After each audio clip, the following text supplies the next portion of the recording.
गांव से कुछ दूरी पर एक वीरान खंडहर हवेली थी, जिसके बारे में अजीब अजीब बातें कही जाती थीं। लोग बताते थे कि यह हवेली पहले बहुत भव्य थी, लेकिन एक खौफनाक हादसे के बाद यहाँ भूतों का साया पड़ गया।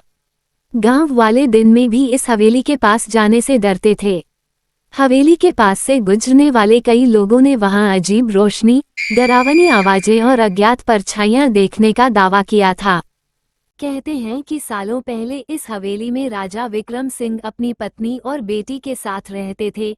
हवेली समृद्धि और वैभव का प्रतीक थी, लेकिन एक दिन अचानक आग लग गई। उस भयंकर हादसे में राजा की पत्नी और बेटी की जलकर मौत हो गई और राजा विक्रम सिंह भी हवेली में कहीं गायब हो गए। इसके बाद से हवेली वीरान हो गई। लोगों का मानना था कि राजा की पत्नी और बेटी की आत्माएं अब भी वहां भटक रही हैं। कई लोगों ने बताया कि रात में हवेली से किसी महिला के रोने की आवाज आती है और कभी कभी एक छोटी बच्ची को दौड़ते हुए देखा जाता है। गांव के 4 युवा रवि, मोहित, आर्यन और दीपक इन भूतिया कहानियों पर विश्वास नहीं करते थे। उन्होंने ठान लिया कि वे इस हवेली में जाकर इसके रहस्य को सुलझाएंगे। एक पूर्णिमा की रात, जब हवेली के आसपास का माहौल और भी डरावना था, वे चारों अंदर घुसे।